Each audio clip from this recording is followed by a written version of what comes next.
강혜신의 오늘의 미국.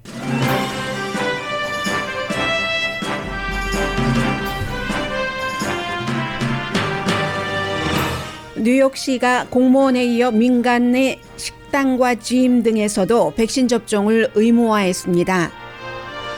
변이 바이러스가 확산되는 현상에 대한 블레임 게임이 시작되면서 백신 접종을 받지 않은 사람이 원인이라는 지적이 가장 많습니다.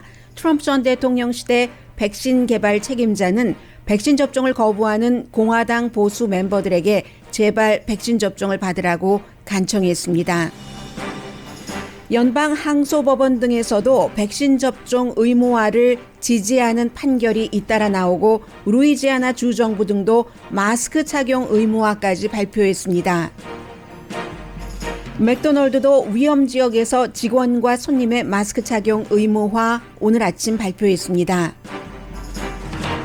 세입자 퇴거 유예 행정명령이 끝난 지금 곧 140만 가구가 퇴거당할 형편입니다. 연방정부 차원의 대책은 쉽지 않아 보이고 드물게 백악관과 민주당 의회가 이 이슈에서 의견을 달리합니다. 젊은 전문인들이 도시로 돌아가면서 주요 도시의 렌트비가 크게 오르고 있습니다. 뉴욕주 앤드류 코모 주지사가 여러 명의 여성을 성희롱했다는 수사 결과를 뉴욕 검찰이 방금 전 발표했습니다. 도쿄올림픽에서 일시적으로 경기를 중단했던 체조 선수 시몬 베일즈는 동메달을 받았습니다. 하버드 출신의 석사 과정을 밟고 있는 미국 단거리 달리기 선수 게비 토마스의 올림픽 성적이 주목됩니다. 전형적인 하버드 출신의 평이한 진로가 아니기 때문입니다. 여러분 안녕하십니까? 오늘의 미국 강예신입니다. 현재 미국의 모든 매체는 뉴욕의 앤드류 코모 주지사가 성희롱 혐의에 대해서 말하자면 형사 조사는 아니었거든요. 민사상 수사에 있어서 특별조사반이 뉴욕 검사 측이 유죄다 하는 것을 그런 케이스가 있었다는 거예요. 한 케이스도 아니고 많이 그런 것을 지금 탑뉴스로 다루는데 저는 뒤로 조금 미루고 뉴욕주가 아니라 뉴욕시장이 오늘 아침에 발표한 코로나 바이러스에 관한 본인의 행정명령부터 전해드리겠습니다. 뉴욕시는 헬스케어 워커들에게는 백신 접종 의무화 이미 했고요. 한 4만 5천 명 되는데 7월 26일에 발표를 하면서 8월 2일 어제부터 이제 시행에 들어갔습니다. 만약에 백신 접종을 받지 않는다면 어떤 종류의 헬스 분야에서 일하고 있는 사람이라도 그렇다면은 정규적으로 음성이라는 테스트 결과를 내놔야지 된다는 것이고 그리고 이제 시 공무원의 백신 접종 의무화도 발표를 했고요. 오늘 아침에 발표한 것은 시의 식당에 실내에서 밥을 먹을 사람 그리고 짐에 가서 운동을 할 사람 그 밖에 곧 브로드웨이 뮤지컬 등 영화관이 개봉이 되죠. 뉴욕에서는. 그래서 그 같은 엔터테인먼트 관련 활동을 하려는 모든 손님들 백신 접종을 받아야지 된다 하는 것을 의무화했습니다. 오늘 아침에 이제 뉴욕시장이 얘기하기를 나 시장과 보건 커미셔너가 말하자면 공동으로 행정명령을 발효를 하는 건데 지금까지 미국 인구 1억 5천만 명이 백신 접종을 받고 큰 탈이 없으면 이보다 더 좋은 안전망이 어디 있겠는가라고 얘기를 했습니다. 8월 16일부터 시작해서요. 9월 13일부터는 만약에 어기는 사람들을 어떻게 단속할 것인가 그 같은 조치도 시작을 한다는 겁니다. 9월 13일로 날짜를 잡은 것은 짐작하시는 것처럼 백투스쿨이 돼서 학생들 학교로 돌아가고 그리고 이제 자녀분들을 학교로 보낸 부모님들도 직장으로 완전히 돌아가기 때문에 그렇죠. 주요 미국 도시에서는 처음입니다. 뉴욕이 미국에서 가장 큰 도시이기도 하고요. 물론 프랑스라든가 이태리에서는 지난달에 변이 바이러스가 너무 많이 퍼져서 이 같은 조치를 했고 그래서 주말이면은 프랑스에서 거의 큰 도시에서 20만 명이나 되는 사람이 이게 뭔 말이냐 하고 시위를 하기도 했지만 미국의 뉴욕시에서 이 같은 백신 접종 의무화, 강제화를 시작했다는 것은 다른 주에서도 그렇게 갈 수 있다. 이것은 물론 로스앤젤레스를 포함한 많은 지역에서 공무원이라든가 헬스케어 워커에게는 이 같은 것을 강조를 했지만 뉴욕시는 식당에 들어가는 사람, 또 뭐 짐에 가서 운동하려는 사람에게 전부 백신 접종 증명을 해라 하는 겁니다. 물론 민간 차원에서 이런 것을 의무화하는 곳은 있지만 대도시에서 도시시장이 이 같은 행정명령을 내린 것은 처음입니다. 그만큼 지금 위험한 상태이라는 그런 뜻도 되고요. 그리고 뭐 연방 항소법원뿐만이 아니라 연방 대법원에서도 비슷한 판결을 내렸는데 연방 항소법원이요. 일리노이 그 시카고주의 연방 항소법원이 인디아나 유니버시티 대학생 8명이 학교에 올 때 가을에 백신 접종 의무화 이런 것을 했더니 뭐 헌법에 위배된다. 어떻게 국가가 나의 건강에 대해서 이래라 저래라 할 수 없다. 원치 않는 의료 치료도 할 수 없는 것이다라고 하면서 고소를 했고 이제 그 하급법원에서 이 학교의 결정을 지지했습니다. 그리고 항소법원에서도 마찬가지로 공공건강과 안전, 그 안전이라는 것은 꼭 학교 안의 안전만을 얘기하는 게 아니죠.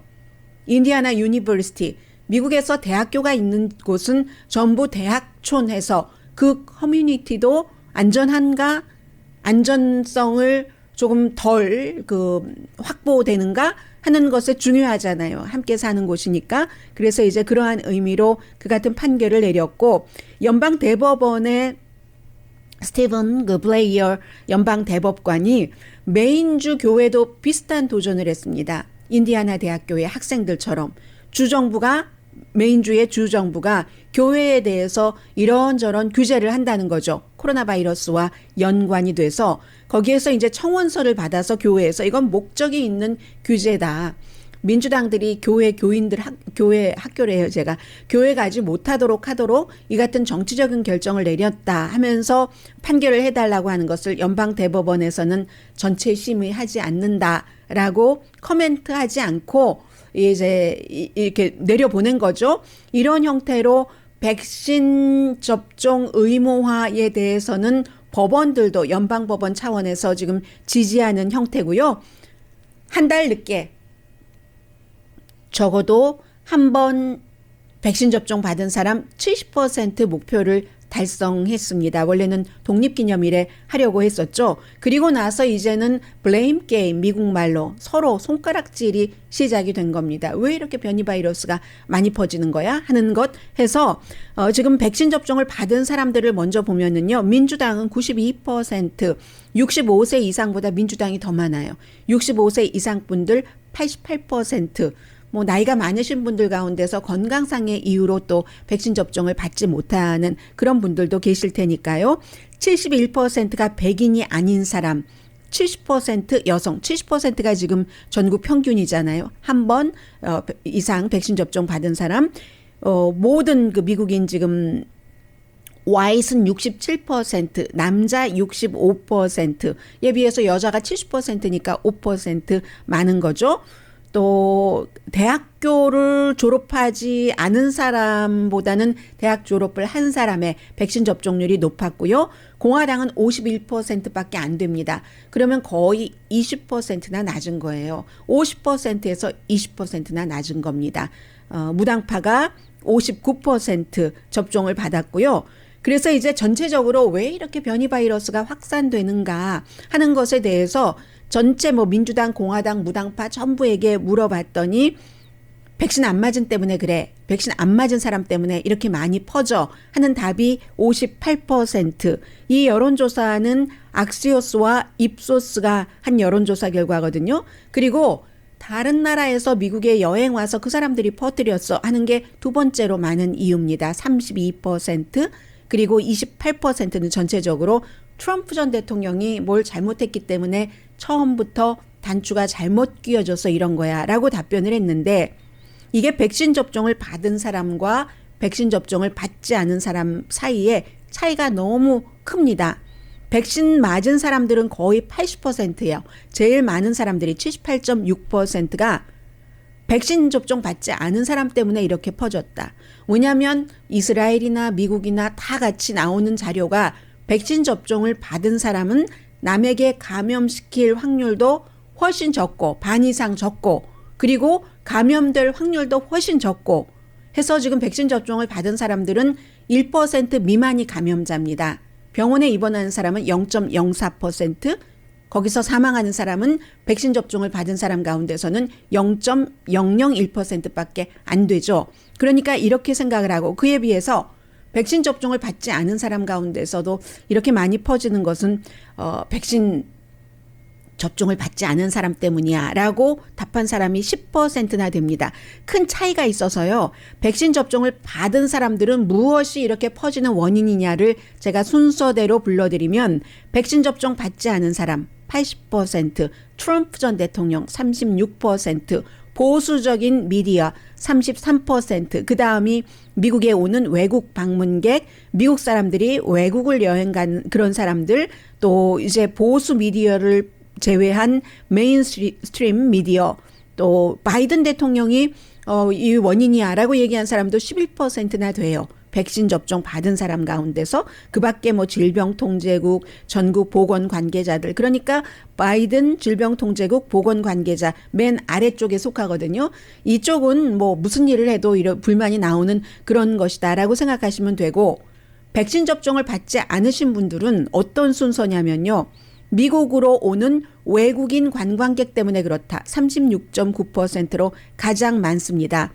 그 다음이 메인스트림 미디어 때문에 그렇다. 세 번째가 바이든 때문에 그렇다. 네 번째가 질병통제국, 다섯 번째가 보건관계자, 그리고 여섯 번째 백신 접종을 받지 않은 사람 가운데서 11.2%는 도널드 J. 트럼프 때문에 이렇게 많이 퍼졌다.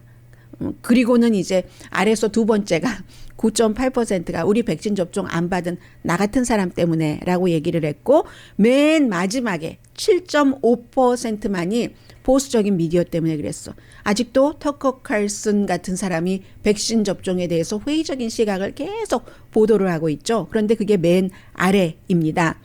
이러니까는 미국이 결국은 집단 면역이 어려운 겁니다.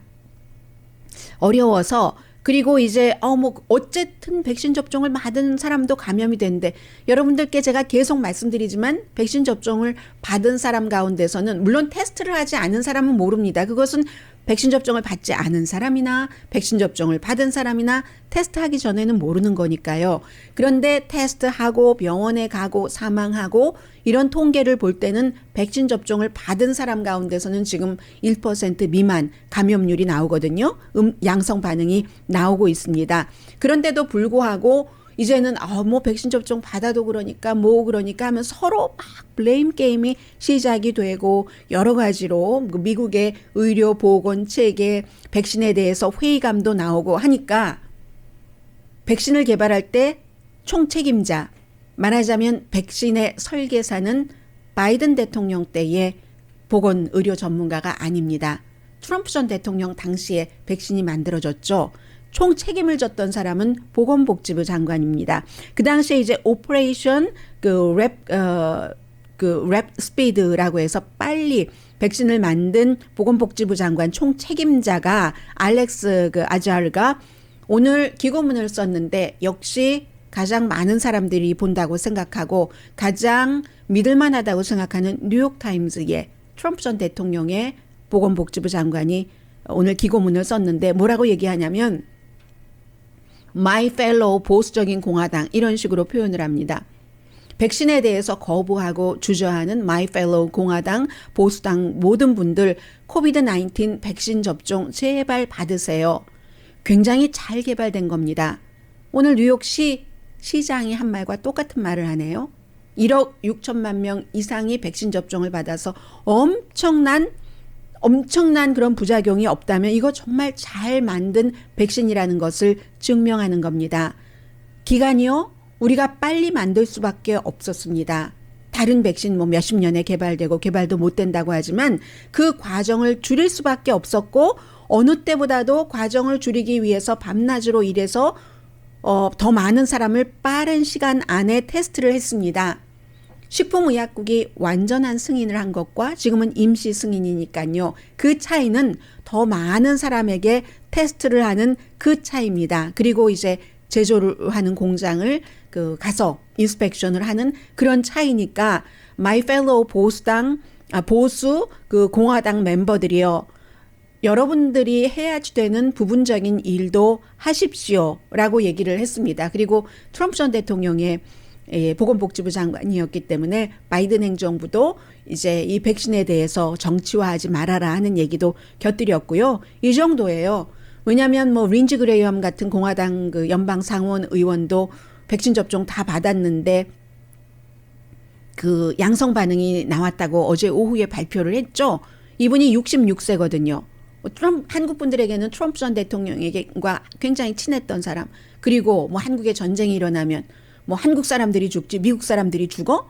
뭐 대통령의 이 말을 전했다는 바로 그 린지 그레이엄인데 이 사람이 주말에 이제 초당적인 모임이 있어서 조 맨신 웨스트 버지니아가 지역구인 민주당 그 의원이 이제 초대를 해서 이제 뭐 보트 타고 같이 여러 의원들과 함께 하고 나서 주말에 조금 아프더래요. 월요일에 병원에 가봤더니 양성 반응이 나온 겁니다. 증상은 뭐 독감 비슷한데 아주 지독하지는 않다면서 내가 백신 접종을 받지 않았으면 정말 큰일 날 뻔했다라고 얘기를 했고요. 이 린지 그레이엄 같은 경우가 이제 그 백신 접종을 받고도 또다시 감염되는 한국말로 뭐라고 하죠? 돌발이 아니라 무슨 이제 그 감염이라고 얘기를 하는 바로 이제 그 부분인데 12월 달에 받았잖아요. 나이도 많고 연방 상원 의원이고 해서 12월 달에 받았으면 이미 8개월이 됐습니다. 6개월에서 8개월 되는 사이에 몇십 %나 백신 효력이 떨어진다고 하잖아요. 변이 바이러스에 대해서는. 그래서 이제 지금 그런 형태고요. 어쨌든 질병통제국뿐만이 아니라 카이저 병원에서 조사한 바에 따르면 또 입원을 한 사람들 뭐 90% 이상 백신 접종 안 받은 사람이고 사망자 99% 이상 뭐 이런 사람들이 다 백신 접종을 받지 않은 사람이라는 것 다시 한번 말씀드리고요. 계속 피크입니다. 지금 플로리다고 미주리주고 완전히 피크이기 때문에 중환자실도 지금 젊은 환자들이 무척 많아요. 젊은 환자들이 백신 접종을 받지 않았기 때문에 그렇죠. 그래서 지금 가장 위험한 군이 나이가 많거나 어디가 아파서 백신 접종을 일찍 받은 사람, 그리고 젊어서 백신 접종을 뭐 여러 가지 이유로 받지 않은 사람, 이 사람들이 위험하고 한 5월달, 6월달 뭐 이 정도의 백신 접종을 완료하신 분들은 아직 그래도 조금 괜찮은 편이고요. 해서 지금 마스크 착용을 의무화하는 거죠. 샌프란시스코뿐만이 아니라 6군데 베이 지역의 카운티요. 그러니까 알라미다도 포함되고 콘트라코스타, 마린, 산 마테오, 또 산타 클라라, 소노마 카운티 이런 곳이 마스크 쓰는 것 의무화했고요. 버클리 시도 샌프란시스코 시처럼 마찬가지입니다. 그리고 루이지아나 주지사도 실내에서는 5살 이상이 되면은 모두 마스크를 써야지 된다 하는 것을 발표를 했는데 루이지아나 주지사는 주 자체는 굉장히 보수적이지만 민주당 주지사입니다. 그리고는 이제 연방정부 차원에서는 바이든 대통령이 트럼프 행정부 시대에 했었던 것을 국경에서의 코로나 바이러스와 연관된 정책을 그대로 가지고 와서 지금 진행을 합니다. 그래서 일부 진보에서는 굉장히 비난을 하고 있는데 트럼프 시대의 국경 정책을 바이든 행정부가 계속 진행하는 건 뭐냐면은 뭐 멕시코라든가 남미에서 오는 사람들, 미국 시민이 아니면 굉장히 질병통제국에서 발표를 했어요. 어제도 다시 위험할 수 있다. 바이러스가 확산되는데 이러한 정책, 그래서 남부 국경에서 오는 사람들 입국을 거부하는 뭐 이런 것들이요. 그래서 대내적으로는 그렇고 대외적으로는 뭐 미국이 지금 미국 내부에서 백신 접종을 받지 않는 이런 문제가 있는데 대외적으로는 1억 도수를 다른 나라에 뭐 기부하거나 아니면 뭐 수출하거나 그랬거든요. 이것으로 모자라서 9월 14일을 시작으로 해서 백신에 관련된 세계 정상회의를 지금 바이든 대통령이 하면서 미국뿐 아니라 이제 세계적인 여러 가지 이 변이 바이러스를 어떻게 헤쳐나갈 것인가 하는 것을 세계 대통령이라는 말이 저절로 나오네요. 세계를 이끌어가는 미국으로서 특히 코로나 바이러스 시대에 백신 업계를 이끌어가는 미국으로서 세계 코비드-19 정상회의를 9월 달에 할 준비를 지금 하고 있습니다.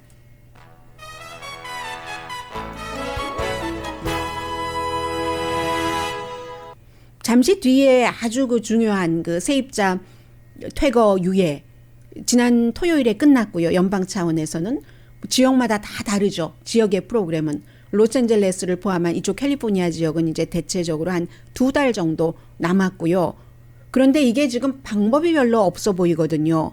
연방 대법원에서 지난달에 판결해 놓은 것도 있고 어떻게 돼갈 것인가 뭐 그런 것들을 좀 전해드리고 오늘 그 뉴욕주의 준 킴 그 검사가 기자회견에서 발표를 했고 뉴욕 검찰총장도 나와서 발표를 했는데 그 앤드류 쿠오모 뉴욕 주지사가 처음에 코로나 바이러스가 시작됐었을 때는 저 사람을 대통령으로 선거 치러지기 전에 그런 얘기까지 나왔잖아요. 그런데 그 이후에 성희롱 문제 때문에 지금 거의 추락하고 있거든요.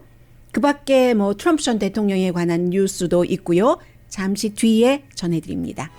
라디오 서울 방송 오늘의 미국 듣고 계십니다. 네, 뭐 어제 그 월 스트리트 저널이 뭐 사설에서도 싫고 했었던 문제인데요. 세입자 퇴거 유예 기간이 이제 지난 금요일에 끝났기 때문에 랜드로드가 뭐 로컬에서 특별한 프로그램이 없다면 프로그램이 있어도 여러분들께서 접수하지 않으셨다면 퇴거 절차를 시작할 수가 있습니다. 지금부터는요.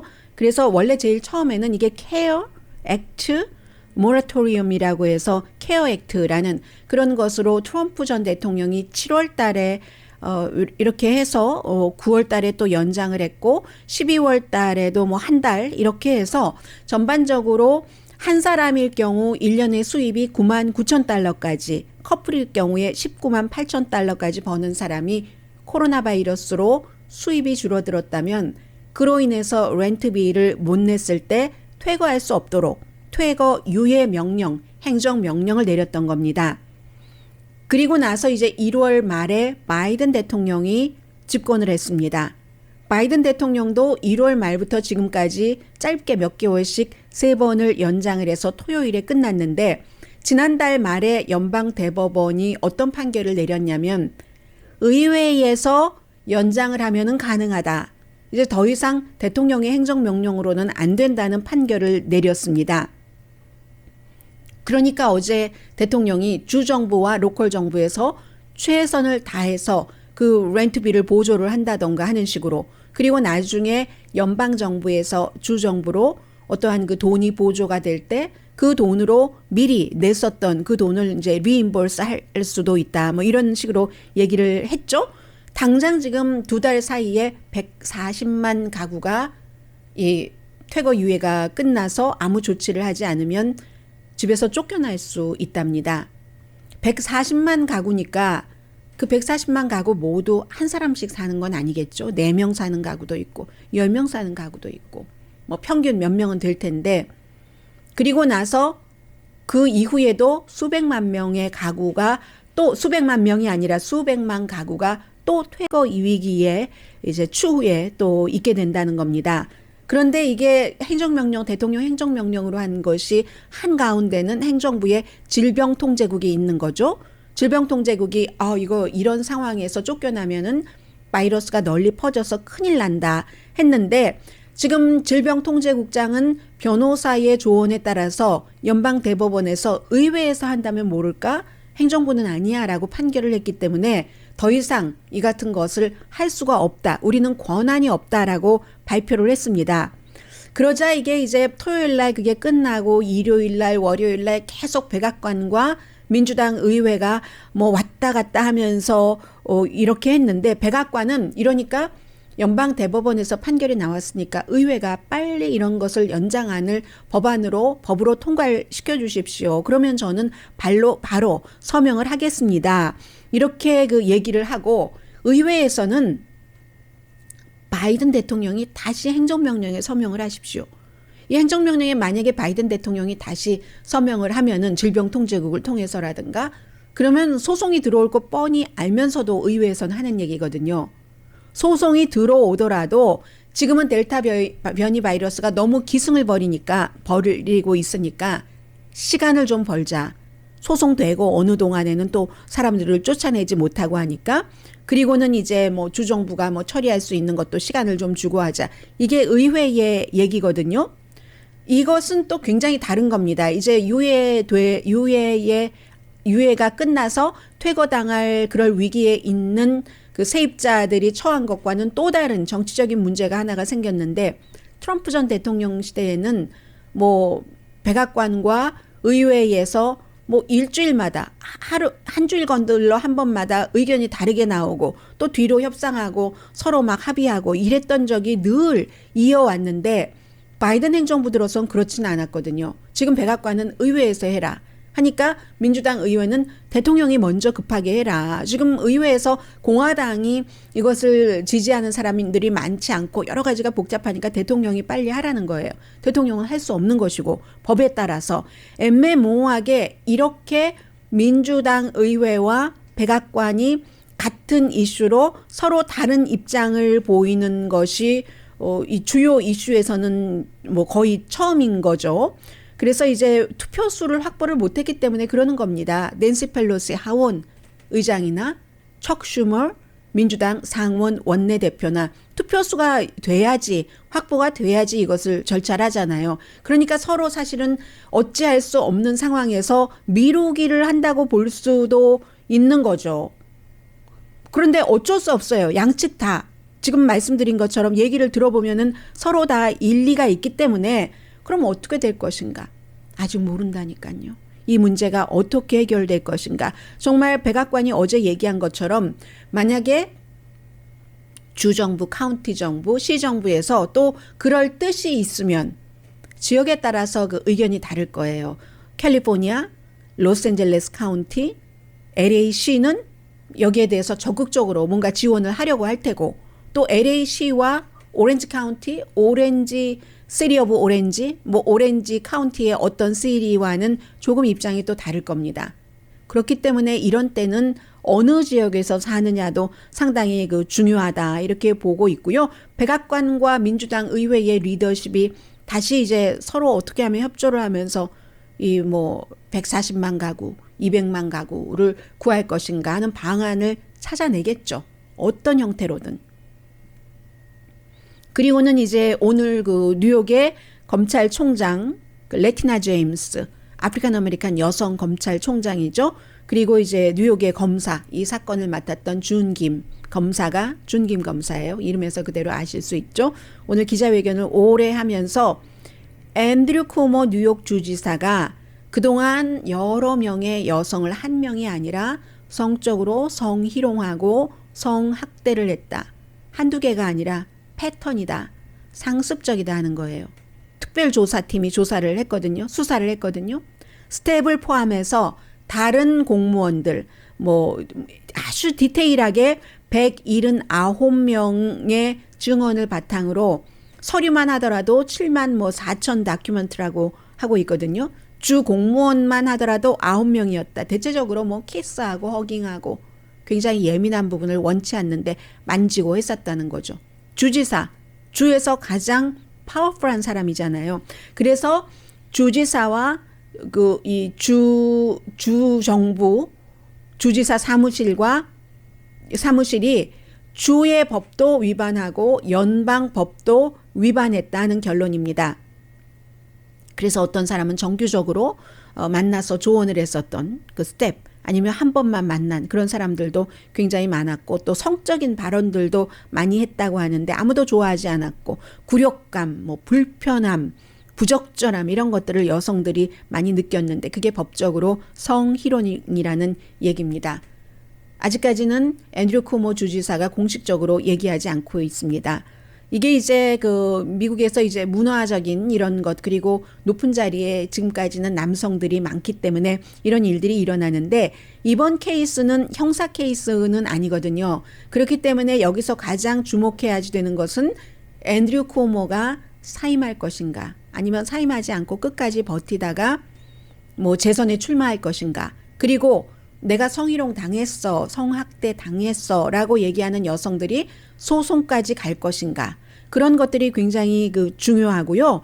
3월 달에 앤드류 쿠모의 이 같은 일에 대해서 사임해라라고 종용을 했었던 사람들이 굉장히 많습니다. 민주당에서도 많아요.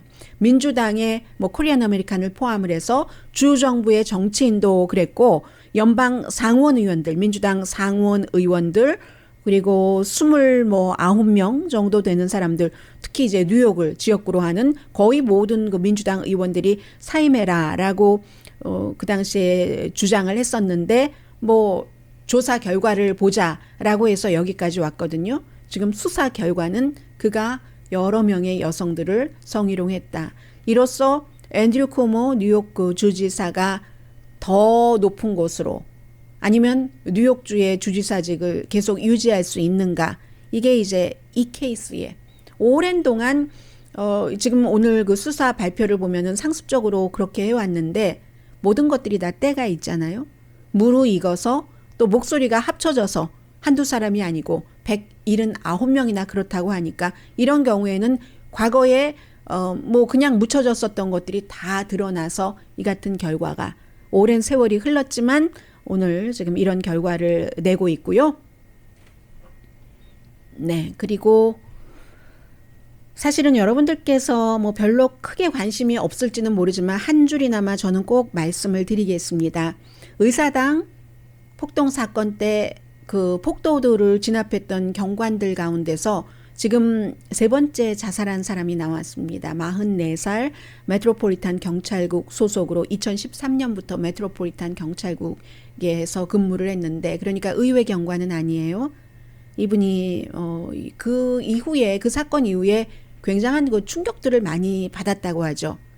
전쟁터에 나가서 군인들이 싸움을 하고 난 뒤에 어떤 트라우마가 있는 것처럼 세 번째 44살 와이프 있고요. 3명의 자녀가 있는데 스스로 목숨을 끊었습니다. 세 번째예요.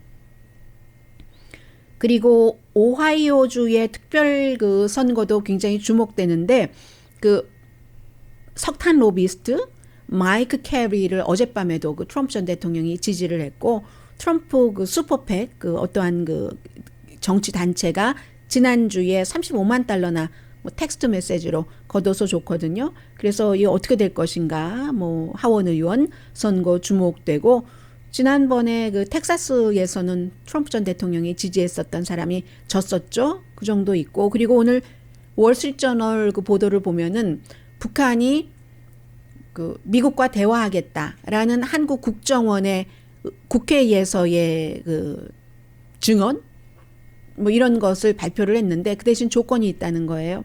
월스트리트저널이 제목으로 잡기는 미국과 대화가 가능하긴 한데 연료도 좀 주고 고급 옷, 고급 술 같은 것도 주면은 대화할 수 있다라는 거고 국정원은 뭐 지난번에 그 통신 그 수단이 개통되고 나서 몇 번 대화를 접촉을 했었다는 거예요. 그리고 이제 김여정은 일요일에 한미 합동 군사 훈련 이달에 있을 테니까 적대적인 어떤 그 군사 그 전쟁 연습이다 하고 비난을 했었다는 것 전해드리고 또 하나는 미국 사람들이 굉장히 주목하고 있는 겁니다. 언제나 이 뉴스는 주목되죠. 100살 되신 분을 독일 검사가 10월 달에 재판대에 세웁니다. 왜 그러겠어요? 몇 개월 전에도 96세 되신 분이 재판정에 섰죠. 나치. 그 유대인 수용소에서 말하자면 가드를 경비대원을 했었던 분입니다. 100살인데 이분이 이제 그 1942년부터 45년 사이에 그 베를린 인근의 그 수용소에서 3,518명 수감자가 있었고 뭐 살해됐고 했는데 지금 100세시기 때문에 의료 도움을 많이 받고 계시는데 그럼에도 불구하고 2시간 반 정도 재판 걸릴 것으로 예상하는데 하실 수 있을까라고 생각하는 사람들도 많고 지난 3월 달에는 96세 이분도 이제 나치 가드로서 그 재판에 섰는데 독일에서는 아직도 이 과거에 대해서 검사가 수용소에서 가드였잖아요. 그럼 본인이 직접적으로 그 유대인들 살해에 가담을 했는가 이런 것을 증명하지 않아도 기소하고 재판에 세울 수 있도록 독일이 이토록 철저히 과거사 청산을 하고 있는 국가다 하는 뜻에서 굉장히 많은 미국 매체가 지금 그 보도를 하고 있습니다. 이제는 독일에서도 그 전에 그 나치 그 수용소에서 가드 같은 것을 했었던 분들이 살아계신 분들이 많지 않죠. 연세 때문에. 잠시 뒤에 아파트 렌트비 인상 등 또 관련 경제 뉴스 전해드립니다.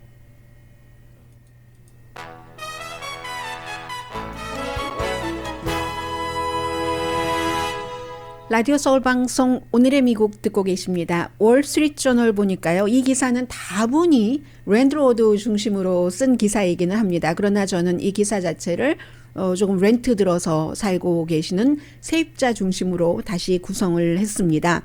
왜냐하면 다수잖아요. 새 들어 사시는 분들이. 그리고 그 얘기를 전해드리다 보면은 당연히 뭐 랜드로드 아파트 소유주에게도 해당되는 뉴스이기도 하고요.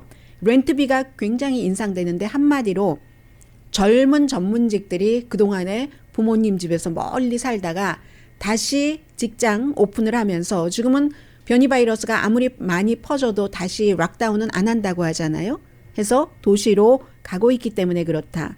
집값은 너무 비싸니까 집을 살 엄두도 내지 못하고 애틀란타 같은 경우가 대표적인 도시인데 예상했었던 것보다도 훨씬 렌트비 인상 폭이 빠르고 폭도 크고 하답니다. 그래서 지금 주식시장에서는 아파트먼트 관련 주식값 많이 오르고 있고요. 아파트먼트 인덱스가 1월 이후에 42%가 올랐는데 S&P 500가 1월 이후에 같은 기간에 오른 폭이 한 17% 되거든요. 그럼 2배 이상 오른 거예요. 아파트 관련 그 인덱스 주식값이. 중간 렌트비는 지난해에도 이미 10% 올랐는데 6월에 중간 기존 주택값이 1년 전보다 23.4%, 애틀랜타 같은 경우는 뭐 25% 이상 올랐다고 하잖아요. 전국 평균 집값이 뭐 몇 년 전에 20만 대였는데 지금 뭐 36만 3,300달러로 올랐죠. 전국 부동산 협회의 발표에 따르면.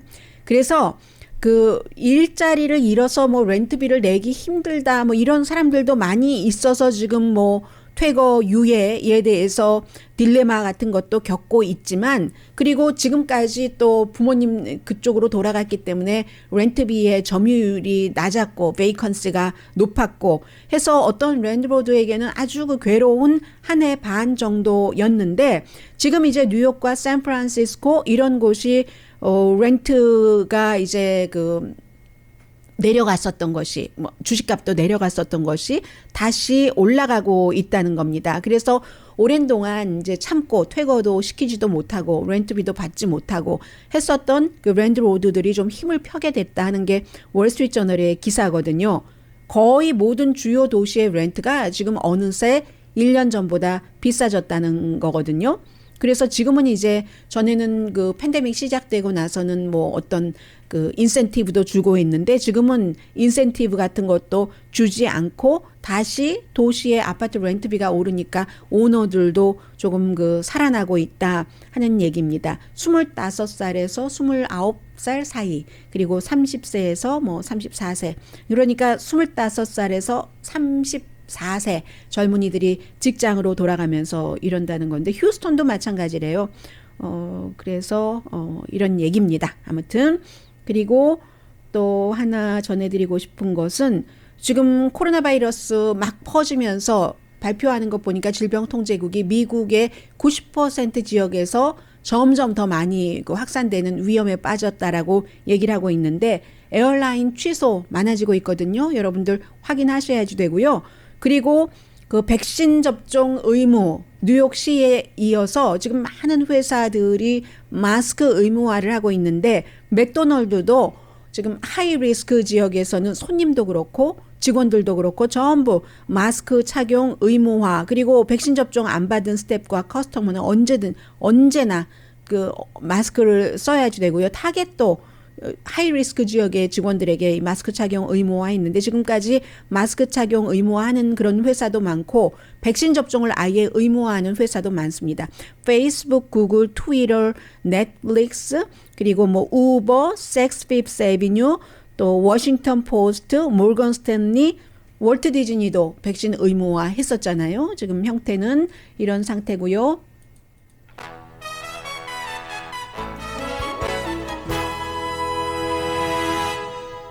라디오 서울 방송 오늘의 미국 듣고 계십니다.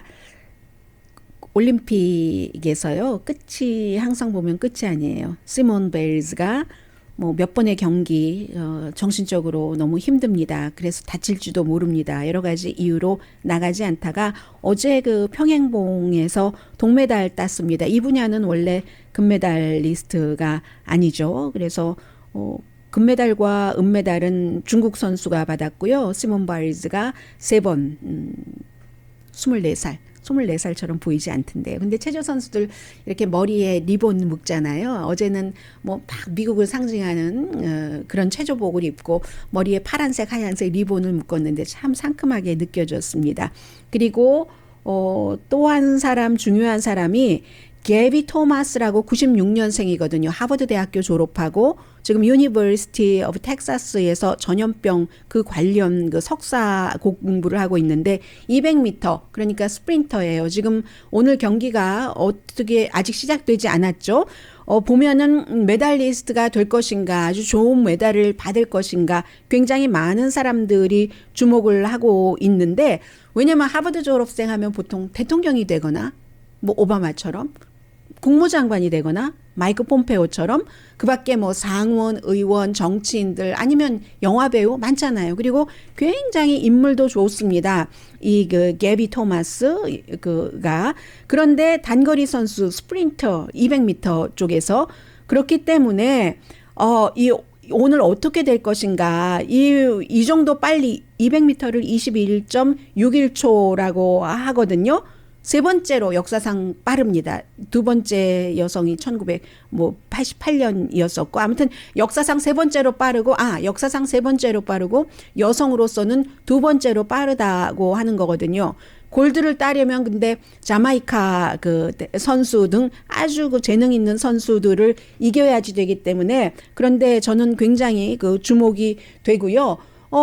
그 하버드에서도 뭘 공부했던가요? 뭐 생물 관련 어떤 공부를 했는데 그런데 지금도 신경생물학을 공부를 했군요. 그 하버드에서 신경생물학 공부하고 지금 이제 전염병 관련 석사 과정을 하고 있는데 어떻게 올림픽에서 메달을 딸 것인가 궁금하지 않을 수가 없죠. 그리고 이 선수가 어머니는 에모리 대학교를 나와서 매사추세츠에서 대학에 강의하러 가면서 그쪽으로 이사를 갔는데 아프리칸 아메리칸이거든요. 또 다른 어떤 그 것을 깨는 거죠. 강희신이었습니다.